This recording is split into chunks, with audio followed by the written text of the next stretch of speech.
رب العالمين والصلاة والسلام على سيد الأنبياء والمرسلين وعلى آله وأصحابه وأزواجه وذرياته أجمعين. قال الله تبارك وتعالى في القرآن المجيد: أعوذ بالله من الشيطان الرجيم. بسم الله الرحمن الرحيم.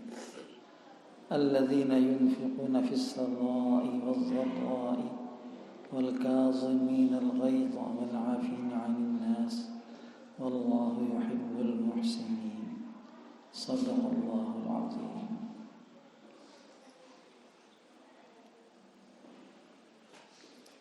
قرآن کریم کی آیت کریمہ میں نے آپ کے سامنے تلاوت کی.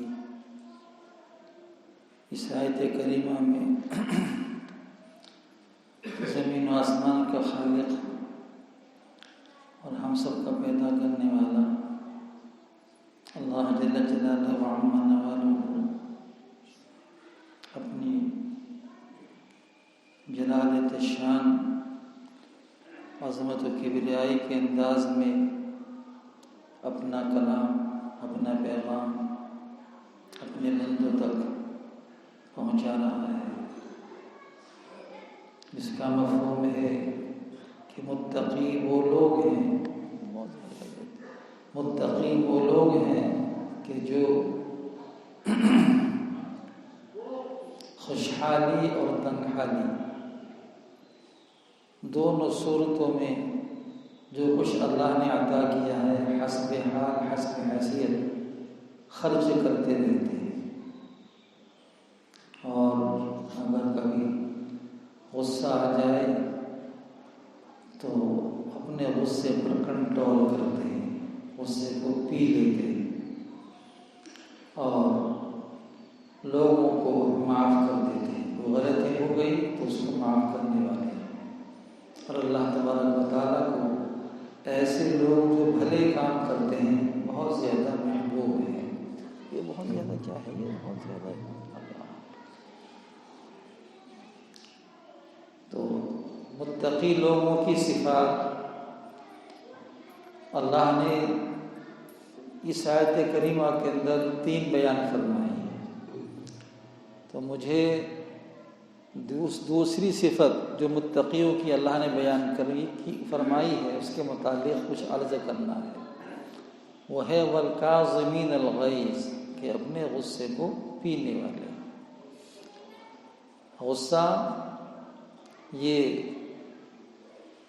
انسان کے اندر اللہ نے صفت رکھی ہے جو مذموم بھی ہو سکتی ہے اور محمود بھی ہو سکتی ہے. اگر اس کا تعلق اچھی چیز سے ہے تو یہ غصہ اچھا ہو جائے گا، اور غصے کا محل اگر مذموم ہے، برا ہے، تو غصہ یہ چیز بری ہو جائے گی. اسی لیے فرمایا والکاظمین الغیظ، غصے کو پینے والے. یوں نہیں فرمایا والعادمین، کہ غصے کو ختم کرنے والے ہیں. غصے کا ختم ہونا اچھی بات نہیں ہے، غصہ تو ہونا چاہیے، لیکن غصے کا مقتضا، غصے کا محل، غصے کا موقع وہ ایسا ہونا چاہیے کہ جس سے کسی کو نہ تکلیف ہو، اور وہ غصے کا محل ایسا ہو جس سے اللہ تعالیٰ راضی ہوتے ہیں. اسی لیے صوفیاء کرام کے ہاں غصے کا ازالہ نہیں ہوتا بلکہ غصے کا امالہ ہوتا ہے. غصے کو زائل نہیں کیا جاتا. غصے کو زائل کرنا اچھی چیز تھوڑا ہی ہے. اس میں غصہ ہی نہیں ہے تو آدمی کبھی کچھ اچھا کام نہیں کر سکتا. ہاں، غصے کا امالہ. اب تک اس کا غصہ غلط چیزوں پر چلتا تھا، اب اس کو ختم کر کے اس کا امالہ، اس کو جھکاؤ کر دیا، اس کا امالہ کر دیا اچھی چیزوں کی طرف. پہلے اس کا غصہ غریبوں پر، مسکینوں پر، کمزوروں پر اترتا تھا. جس کو چاہے پیٹ دیا، جس کو چاہے اپنا برا بھلا کہہ دیا، جس کو چاہے اپنی طاقت دکھا کر کے اس کا بے عزتی کر دی. یہ اس کا غصے کا مقتضا موقع. یہ ظاہر بات ہے مذموم ہے، لیکن جب اس کی اصلاح ہو گئی اب اس کے غصہ کا جو ہے وہ محل یہ غریب کمزور لوگ نہیں رہے، بلکہ جو غلط بات دیکھتا ہے جس سے اللہ بھی ناراض ہوتے ہوں، جس سے اللہ کا رسول بھی ناراض ہوتا ہو، ایسی باتوں پہ اس کو غصہ آتا ہے. کوئی آدمی خدا نخواستہ شراب پی رہا ہے، کوئی آدمی غلط کام کر رہا ہے، تو اس کو دیکھ کے اس کو غصہ آتا ہے کہ یہ اللہ کا حکم کیوں توڑ رہا ہے. تو اب ظاہر بات ہے غصہ میدان جہاد میں غصہ کرنا مشرکین کفار کے اوپر جو دشمنان اسلام ہیں غصہ تو عین محمود ہے، اللہ کو پسند ہے۔ میدان جہاد میں جا کر آپ مراقبہ کر کے بیٹھ جاؤ تو مجھ سے پسندیدہ ہے، تو میدان جہاد کا مراقبہ کرنے کی چیز ہے۔ وہاں تو یہ ہے کہ اپنی جان کو جان نہ سمجھ کر، اللہ کا نذرانہ سمجھ کر کے اپنے جو بھی ہے اس کو پیش کر دینا چاہیے۔ تو وہاں پر جوش، وہاں پر ایک غیرت ایمانی، حمیت ایمانی، جوش ایمانی، یہ سب چیز جب تک میدان جہاد میں نہیں ہوگی تو آدمی کس طریقے سے کام کرے گا؟ تو بہرحال، اور غصہ اتنا خطرناک بھی ہے کہ بعض مرتبہ غیر موقع پر استعمال ہونے کی وجہ سے آدمی کو ایسا پچھتاوا اور اس کو پچھتانا پڑتا ہے کہ اس کا پھر کوئی اس کی تلافی نہیں ہوتی۔ جیسے خدا نخواستہ کسی نے اپنا غصے میں آ کر کے بیوی کو 3 طلاق دے دی، اب ظاہر بات ہے 3 طلاق پڑ گئی تو اس کا کوئی مکافات نہیں ہے، اس نے خدا نخواستہ غصہ کسی کا چھرا پھونک دیا، کسی کو گولی مار دی، کچھ کر دیا، یہ سب چیزیں کیا ہیں؟ یہ سب غصے کی وجہ سے سارا کام ہوتے ہیں۔ تو غصہ اچھی چیز بھی ہے، غصہ جو ہے بری چیز بھی ہے۔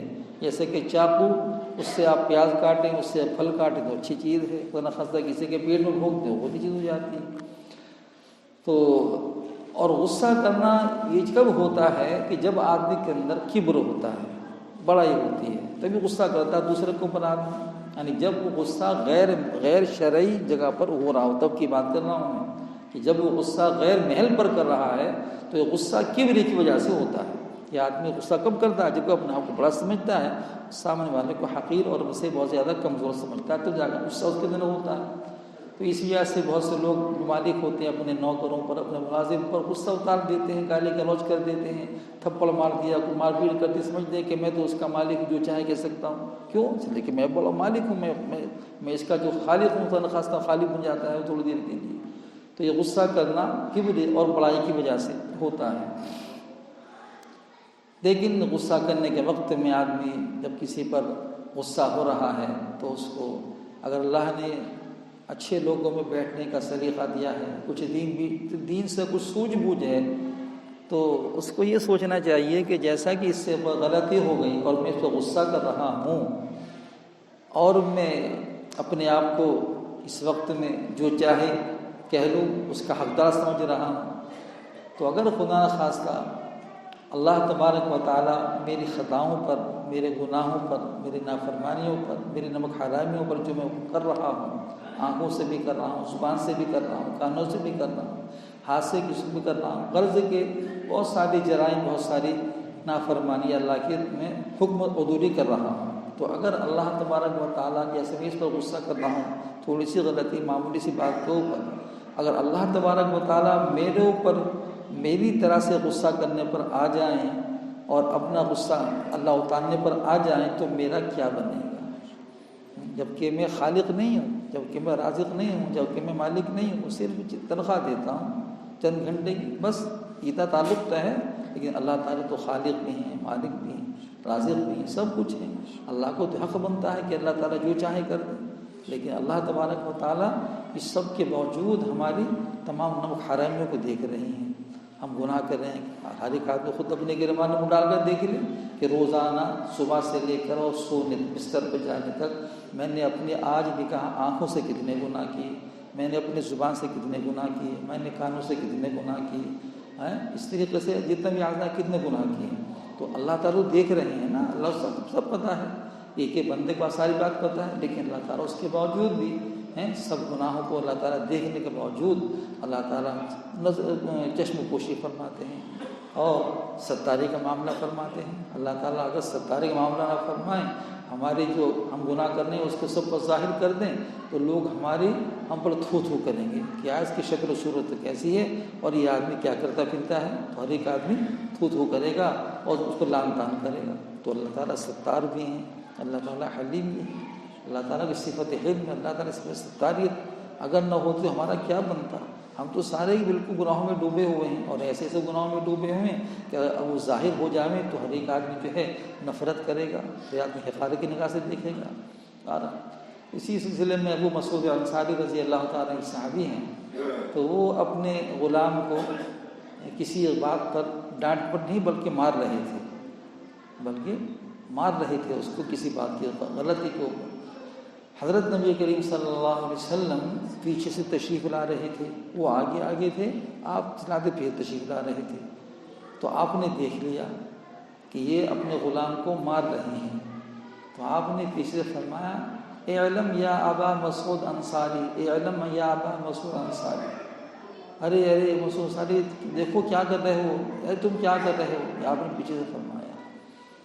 تو اب پیچھے مڑ کے دیکھا تو آپ صلی اللہ علیہ وسلم تشریف فرما ہے، تو آپ نے جب وہ اس کو متوجہ کیا، جب متوجہ ہوئے اور آپ کو دیکھ لیا، صحابی نے آپ کو دیکھ لیا، تو آپ نے پھر فرمایا ان کا علی ابو مسعود للہ اقدر علیک منک علیک، للہ اقدر علیک منک علیہ، او کما قال علیہ الصلوۃ والسلام، کہ اللہ تبارک و تعالی تجھ پر اس سے کہیں زیادہ قادر ہے جتنا کہ تو اپنے غلام پر قادر ہے۔ تو کیا قادر، تیری تو کیا اوقات ہے کہ تو غلام پر قادر ہے؟ اللہ کی طاقت، اللہ کی قدرت، اللہ کی قوت تیرے مقدار ہیں، تیرے تو اس کی تیری حیثیت کیا لگتا ہے مقابلے کے اندر ہیں؟ تو اس کے باوجود اللہ تبارک و تعالیٰ قادر مطلق ہوتے ہوئے، سب کچھ ہوتے ہوئے، تجھ کو اللہ تعالیٰ کتنا معاف کرتے ہیں، اللہ تعالیٰ تجھ پر کتنی چشم پوشی فرماتے ہیں۔ تو للہ اقدر علیک، اللہ تعالیٰ تجھ سے کہیں زیادہ قادر ہیں جتنا کہ تو اپنے غلام پر قادر ہے، لیکن اس کے باوجود اللہ کے ساتھ کیا سلوک کر رہی ہیں تو ذرا اس پر تو کبھی غور کر لے۔ تو نے غلطی کے اوپر ماننا شروع کر دیا اس کو، اور تو کتنے اللہ کی نمک حرام میں روزانہ کر رہے ہو، کتنے گناہ کرتے ہو گے، کتنے تمہارے سے نافرمانی اللہ کی ہوتی ہوں گی، تم کو اس کا خیال نہیں آتا۔ تو آپ نے یہ ان کو سمجھایا یہ چیز کیا ہے کہ یہ آدمی جب غصے میں آتا ہے نا تو وہ اپنے آپ کو سب کچھ سمجھتا ہے، یہ کبر، گھمنڈ، غرور، میرے سامنے کیا حیثیت ہے اس کی، جو چاہے کر سکتا ہوں، میرے پاس طاقت ہے، یہ ہے وہ ہے، تو یہ چیز ہے۔ تو فرمایا کہ ہر وقت آدمی کو یہ خیال ہی نہیں بلکہ یقین رکھنا چاہیے، بلکہ استحضار ہونا چاہیے کہ میری اوقات کیا ہے، مجھ سے اوپر بھی کوئی ایسے ذات عالی ہے کہ جو ہر طریقے سے مجھ پر پوری طریقے سے قادر ہے۔ اللہ تعالیٰ جو ہیں ہر طریقے سے مجھ سے بڑے ہیں اور مجھ پر ہر طریقے سے وہ قادر مطلق ہیں۔ تو کبھی آدمی اپنے آپ کو بڑا نہ سمجھے بلکہ اپنے سے بڑا بھی کسی کو سمجھے کہ اللہ اکبر، اللہ تعالیٰ مجھ سے کہیں زیادہ بڑے ہیں اور ہر طریقے سے میرے اوپر وہ قادر ہیں۔ تو اگر آدمی کے سامنے یہ ہوگا تو پھر آدمی کا غصہ ہی فوراً کم ہو جائے گا، کیونکہ غصہ آتا ہے کمزور آدمی کے اوپر، اور آدمی اس سے زیادہ طاقتور ہے تو اس کا غصہ جو ہے وہ پھر غصہ نہیں آئے گا اس کو، پھر تو وہ اس کی چاپلوسی کرے گا۔ تو غصہ جو ہے یہ کمزوروں پر آتا ہے۔ تو کسی نے کہا کہ غصہ پاگل بنا دیتا ہے۔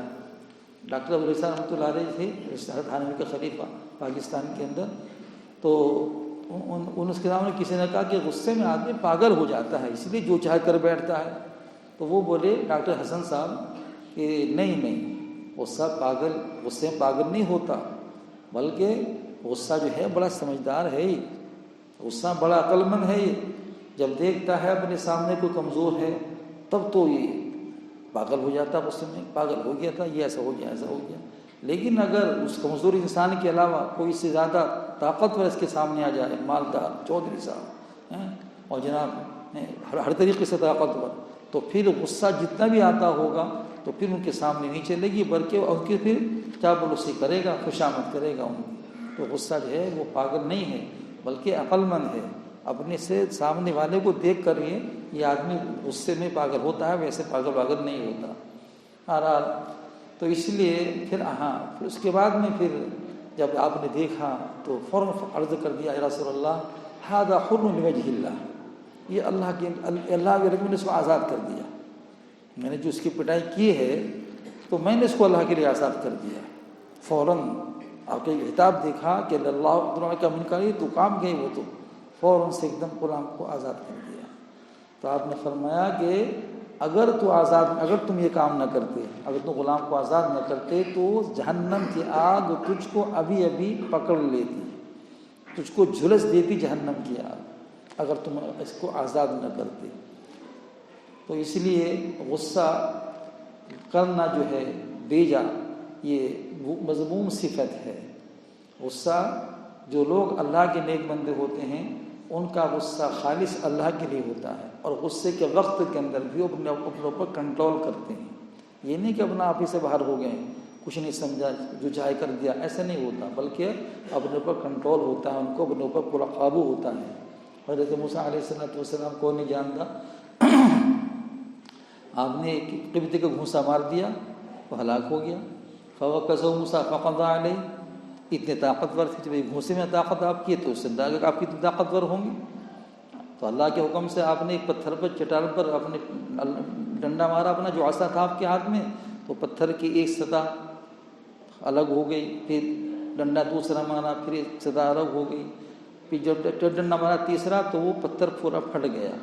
اس میں دیکھا کہ ایک چھوٹا سا کیڑا اور اس کے ہاتھ کے اندر ہرا پتا، وہ اس کی اندر موجود ہے۔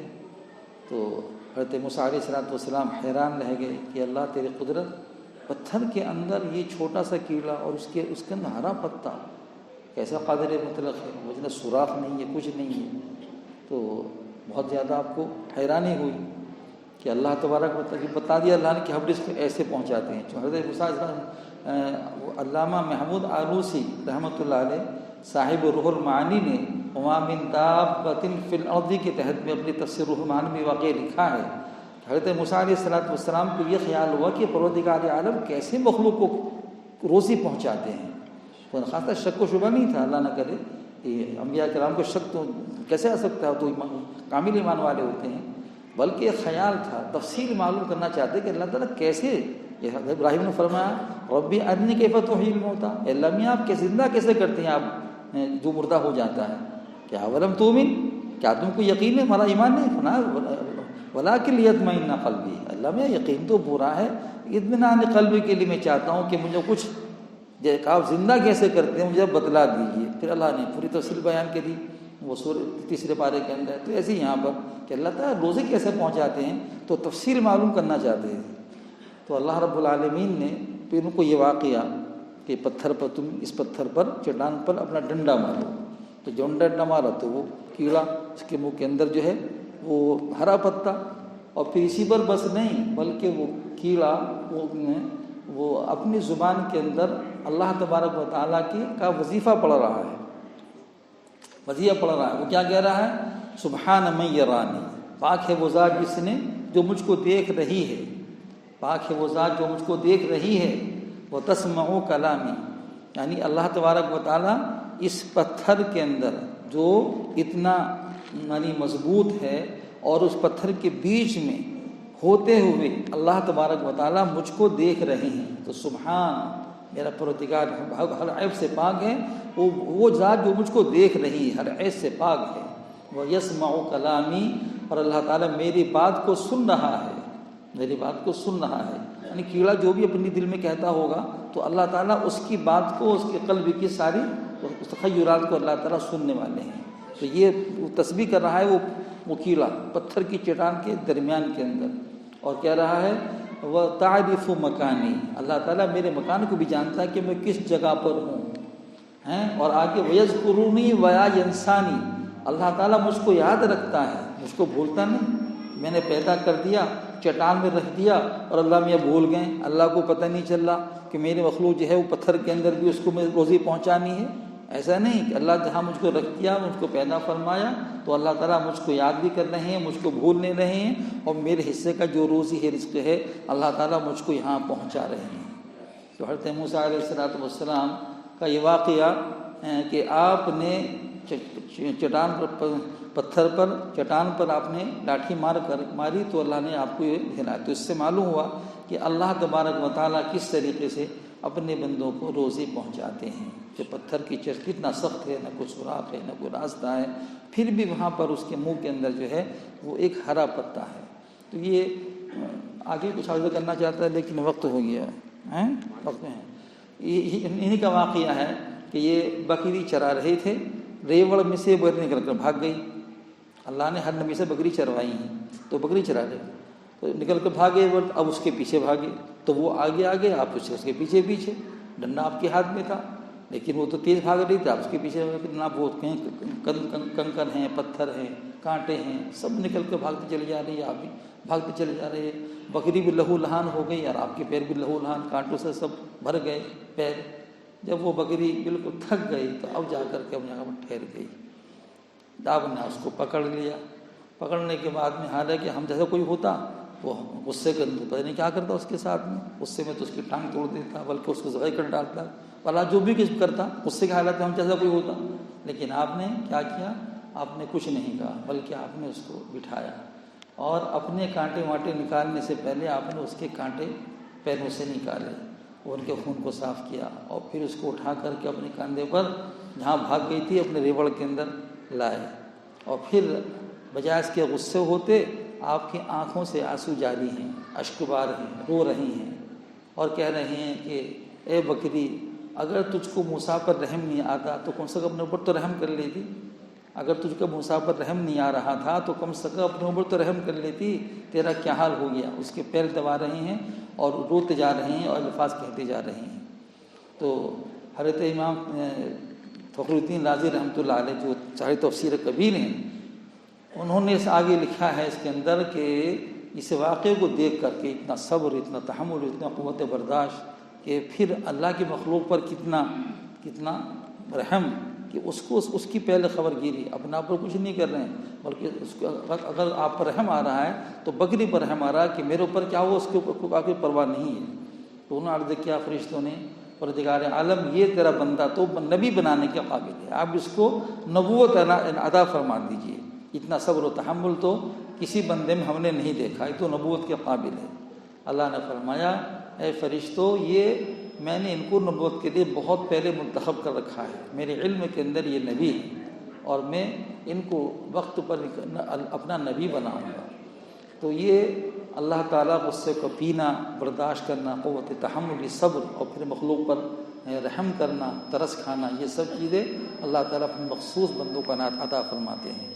حضرت موسیٰ علیہ السلام اتنے طاقت کے مالک، غصہ مارا تو اس کو ہلاک کر دیا، اس کے باوجود آپ کے اندر تحمل اور قزم غیظ، غصوں کو پینا اس درجے کا کہ آپ نے سن لیا، اور ہمارے اندر کچھ بھی نہیں ہے، ذرا سی بات کے اندر آپ اس سے باہر ہو کر کے دوسروں پر ہم کو ظلم کرنا شروع کر دیتے ہیں۔ تو یہ مطلب یہ کہ ہم نہیں سمجھتے کہ اللہ کے سامنے ہم کو کھڑا ہونا ہے، ہم کو ایک دن جواب بھی دینا ہے جو کچھ زیادتی کی ہے، یہ سب چیز غصے کی دین ہوتی ہے۔ غصہ تکبر، غرور سے پیدا ہوتا ہے۔ تو یہ غصے کی صفت جو ہے اگر خدا نخواستہ دل کے اندر آوے تو آدمی خیال کرے کہ میں اس سے غصہ کر رہا ہوں، مجھ سے اوپر بھی کوئی میرے اوپر ہے، اور وہ بھی ہر نقل حرکت کو دیکھ رہا ہے، اور جتنا میں اس پر قادر ہوں بدلہ لینے پر، اس کے ظلم و تشدد کرنے پر، مار پیٹ کرنے پر، ایک ذات عالی کہیں زیادہ مجھ پر اس سے ظلم کرنے پر اور مار پیٹ کرنے پر مجھ سے کہیں زیادہ ایک ذات عالی میرے اوپر بھی ہے جو قادر مطلق ہے۔ تو آدمی ہمیشہ پروردگار عالم کی قدرت کو اور اس کی خلاقیت کو اور اس کی سلطانیت کو اپنی نگاہوں کے سامنے رکھے تو انشاءاللہ پھر یہ غصہ جو ہے کم ہو جائے گا۔ غصے سے متعلق کہ غصہ آئے تو اعوذ باللہ پڑھ لینا چاہیے، آدمی کھڑا ہو تو بیٹھ جائے، بیٹھا ہو تو لیٹ جائے، یہ اس کی ترکیب ہے۔ آدمی جو ہے اپنا ٹھنڈا پانی پی لے یا وضو کر لے، وضو کر کے اپنا 2 نفلیں پڑھ لے، یا اگر سامنے تو فور غصہ آ رہا تو اپنا نکل کر کے اپنا پشت پھیر کر کے اپنا باہر چلا جائے۔ جس پر غصہ آ رہا ہے تو نہ وہ سامنے ہوگا نہ غصہ آئے گا۔ یہ سب چیزیں ہیں۔ پھر اصل تو مراقبہ کرنا ہے کہ میں غصہ کس پر کر رہا ہوں۔ اگر اللہ تعالیٰ مجھ پر غصہ کرنا شروع کر دے میرے اعمال کو دیکھ کر تو میرا کیا بنے گا، اور میں اس کا خالق نہیں، اس کا مالک نہیں، اس پہ اتنا غصہ کر رہا ہوں، آخر کہاں کی انسانیت ہے۔ وہ دوستو یہ ہمارا مطلب معاشرے کے اندر ہے کہ ہر جو طاقتور ہوتا ہے اپنے کمزور والے اوپر اپنے جیسے طاقت کا گھمنڈ دکھلاتا ہے، جو چاہے اس پر کر لیتا ہے، تو اس کو پرسان حال نہیں ہوتا۔ رکشہ والا جا رہا کچھ ہو گیا، اس کو اپنا مارنے پیٹنا شروع کر دیا، اس سمجھتا ہے کہ نہ کوئی اس کا پرسان حال نہیں۔ ارے اللہ تو اس کا خالق مالک ہے کہ نہیں، یہ سب خالق مالک ہے۔ تو یہ سب چیزیں ہمارے دلوں سے نکل جاتی ہیں، تھوڑا سا پیسہ آیا، تھوڑا طاقت آئی، سب چیزیں بھول جاتے ہیں، اللہ کو بھول جاتے ہیں۔ وہ دوستو یہ سب چیزیں ہمارے اندر نہیں ہونی چاہیے، اس سے بڑا کنٹرول ہونا چاہیے۔ اللہ تعالی ہم سب کو کہنے سننے سے کہیں زیادہ عمل کی توفیق عطا فرمائے۔